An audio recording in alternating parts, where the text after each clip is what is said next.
నమస్తే అండి. ఈరోజు నేను కేర్ హెల్త్ ఇన్సూరెన్స్ గురించి మీకు చెప్పాలనుకుంటున్నాను అండి. అంటే ఇన్సూరెన్స్ అంటే ఎందుకు, ఇప్పుడు ఏం అవసరం అని ఈ వీడియో చేస్తున్నాను. అంటే మనకి కోవిడ్ అనేది మనకి 20 ఆ టైంలో మనల్ని ఫ్యామిలీస్ని చాలా డిస్టర్బ్ చేసింది. చాలా అంటే ఉద్యోగస్తులు కూడా జాబ్ లేకపోయినా ఎలా ఉన్నా, మన పరిస్థితి ఎలా ఉన్నా సరే మనకైతే ఇన్సూరెన్స్ అయితే కంపల్సరీ అండి. కాబట్టి ఇప్పుడు మళ్ళీ మనం యూట్యూబ్లో కొన్ని వీడియోస్లో మనం చూస్తున్నాము, కోవిడ్ అనేది మళ్ళీ కొన్ని వైరస్ వచ్చి 1 or 2 ఎక్స్పైర్డ్ అయ్యారు, చనిపోయారు అనేసి మనకైతే వార్తలు అయితే వినిపిస్తున్నాయి కదండి. కాబట్టి మనము మన ఫ్యామిలీ సేఫ్గా ఉండాలి అంటే మనం హెల్త్ ఇన్సూరెన్స్ని అయితే తీసుకోవాలండి. కాబట్టి మీకు కానీ మీ ఫ్యామిలీలో కానీ ఎవరికైనా హెల్త్ ఇన్సూరెన్స్ కావాలి అంటే నేను నా కాంటాక్ట్ డీటెయిల్స్ డిస్క్రిప్షన్లో ప్రొవైడ్ చేస్తాను. లేదు మీకు ఎవరికైనా ఇంట్రెస్ట్ ఉంటే మీ కాంటాక్ట్ డీటెయిల్స్ నాకు మెసేజ్లో పెట్టినా నేను మీకు కాల్ బ్యాక్ చేస్తానండి. అసలు ఎందుకు మీరు నా దగ్గర ఎందుకు తీసుకోవాలి, బయట మాకు తెలిసిన వాళ్ళు లేకపోతే ఎవరి దగ్గరైనా తీసుకోవచ్చు కదా అనుకుంటే, అది ఎందుకు తీసుకోవాలి అనే దానికి నా దగ్గర అయితే ఒక రీజన్ ఉందండి. ఎందుకు అంటే ఇప్పుడు మనం హెల్త్ ఇన్సూరెన్స్ ఎందుకు తీసుకుంటాం, మనకి ఏదైనా ప్రాబ్లం వచ్చినప్పుడు హాస్పిటల్లో అడ్మిట్ అయినప్పుడు మనకి ఎలాంటి కేర్ అనేది ఎలా కాంటాక్ట్ అవ్వాలి, లేకపోతే ఇన్సూరెన్స్ అనేది ఎలా అప్రోచ్ అవ్వాలి, లేకపోతే హాస్పిటల్ అడ్మిట్ అయినప్పుడు ఎటువంటి జాగ్రత్తలు తీసుకోవాలి అంటే మనకి ఇప్పుడు ఇన్సూరెన్స్ ఉందని చెప్పేసి మనం హ్యాపీగా హాస్పిటల్కి వెళ్ళి కార్డు అప్లై చేస్తాం, కార్డు ఇచ్చి ఇన్సూరెన్స్ కింద అడ్మిట్ అవుతాం. బిల్ పే చేసే టైంకి వాళ్ళు చెప్పే ఆన్సర్ ఏంటి అంటే మీకు ఇన్సూరెన్స్ అప్రూవల్ రాలేదండి, మీరు క్యాష్ పే చేసుకొని రీయింబర్స్మెంట్కి వెళ్ళండి అని.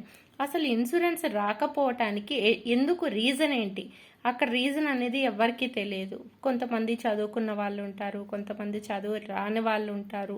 వీళ్ళందరికీ మనకి ఇన్సూరెన్స్ ఎందుకు రిజెక్ట్ అయింది అనేది రీజన్ అనేది ఎవరు చెక్ చేసుకోరు. అంటే దాంట్లో ఎలాంటి జాగ్రత్తలు చూడాలి, డాక్యుమెంటేషన్ పరంగా ఏమేమి జాగ్రత్తలు తీసుకుంటే మీకు ఇన్సూరెన్స్ అనేది ఆన్ టైంలో మీకు ప్రాబ్లం లేకుండా సెటిల్మెంట్ అవుతుంది అనే జాగ్రత్తలు అయితే నేను మీకు గైడ్ చేస్తానండి. నెక్స్ట్, ఇప్పుడు మనకి ఆల్రెడీ కొత్తగా పెళ్ళైన వాళ్ళు కానీ, స్టూడెంట్స్ కానీ, లేకపోతే సీనియర్ సిటిజన్స్ కానీ ఎవరికి ఇన్సూరెన్స్ కావాలన్నా నన్ను కాంటాక్ట్ అవ్వచ్చండి. నెక్స్ట్, ఇప్పుడు మనకి ఏదైనా ఆల్రెడీ పాత ఇన్సూరెన్స్ ఉంది, మనం ఏదైనా రీయింబర్స్మెంట్ చేసినప్పుడు కానీ, క్లెయిమ్ చేసినప్పుడు కానీ మనకి సర్వీస్ అనేది వాళ్ళు ప్రాపర్గా ప్రొవైడ్ చేయట్లేదు అంటే మనకి పోర్టబిలిటీ ఆప్షన్ అయితే మనకి ఏ ఇన్సూరెన్స్ నుంచి ఏ ఇన్సూరెన్స్కైనా మనం దాన్ని ట్రాన్స్ఫర్ చేసుకోవచ్చండి. అలా ట్రాన్స్ఫర్ చేసుకుంటే మనకి బోనస్ అనేది, లేకపోతే నాకు ఏమైనా ప్రాబ్లం వస్తుందేమో, నాకు ఏదైనా ప్రాబ్లం అయినప్పుడు నాకు క్లెయిమ్ అనేది రాదేమో అనే డౌట్స్ అయితే ఏమీ లేవండి. మనకి ఇప్పుడు మనం ఏదైనా ఒక ఎయిర్టెల్ నుంచి మనకి జియోకి వెళ్తాం, జియో నుంచి వేరే దానికి ఎలా అయితే మనం ట్రాన్స్ఫర్ చేసుకుంటామో సేమ్ అలా ఇన్సూరెన్స్లో కూడా మనం ట్రాన్స్ఫర్ చేసుకోవచ్చండి. మీకు ఏదైతే ఎగ్జిస్టింగ్ బోనస్ అయితే ఉందో ఆ బోనస్ కూడా మనకి ఇక్కడ యాడ్ అయ్యి మనకి దాన్ని రెగ్యులర్గా అయితే మనకి చేస్తారండి. అలా మీకు ఏదైనా కావాలి అంటే తీసుకోవచ్చు.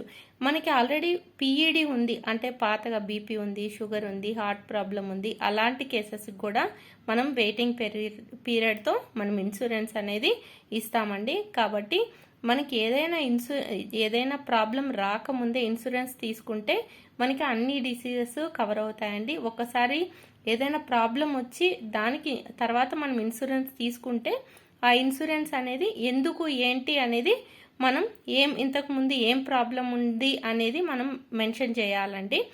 ఇలా మీకు ఏదైనా గైడెన్స్ కావాలన్నా, ఏదైనా డౌట్స్ ఉన్నా, ఆల్రెడీ మీరు క్లెయిమ్ చేసినప్పుడు మీకు ఏమేమి వాళ్ళు ఏదైనా క్వరీస్ ఇచ్చినా ఎలా కాంటాక్ట్ అవ్వాలి, దాన్ని ఎలా చేయాలి అని మీకు ఏమీ అవగాహన లేకపోయినా కూడా మీరు నాకు మెసేజ్ చేస్తే నేను మీకు రిప్లై ఇస్తానండి. Thank you friends. మీకు ఈ వీడియో కానీ ఉపయోగకరంగా అయిపోతే నా వీడియోని లైక్ చేయండి. ఇలాంటి మరిన్ని అప్డేట్స్ కోసం నా ఛానల్ని సబ్స్క్రైబ్ చేయండి. ఒక లైక్ చేయండి, షేర్ చేయండి, సబ్స్క్రైబ్ చేయండి. మీకు ఏమైనా హెల్త్ ఇన్సూరెన్స్ ఏదైనా కావాలి అంటే నాకు వాట్సాప్లో కానీ లేకపోతే మెసేజ్ కానీ చేయండి. మీ కాంటాక్ట్ డీటెయిల్స్ నాకు షేర్ చేస్తే నేను మళ్ళీ మీకు కాల్ బ్యాక్ చేస్తానండి. నా దగ్గరే ఎందుకు తీసుకోవాలి అంటే, నాకు ఒక మెడికల్ రికార్డ్స్లో ఒక క్లెయిమ్ చేసినప్పుడు ఇన్సూరెన్స్ వాళ్ళు వెరిఫికేషన్కి వచ్చి ఏమేమి చూస్తారు, మనం క్లెయిమ్ చేసేటప్పుడు ఏమేమి డాక్యుమెంట్స్ అడుగుతారు, ఒకవేళ రిజెక్ట్ అయినప్పుడు ఏమేమి క్వరీస్ వస్తాయి, ఇవన్నీ నేను మెడికల్ రికార్డ్స్లో వర్క్ చేస్తాను కాబట్టి నాకు 16 ఇయర్స్గా ఈ ఎక్స్పీరియన్స్ అయితే ఉందండి. కాబట్టి నేను మీకు కంప్లీట్గా ఎలాంటి గైడెన్స్ కావాలన్నా నేను మీకు ప్రొవైడ్ చేస్తానండి.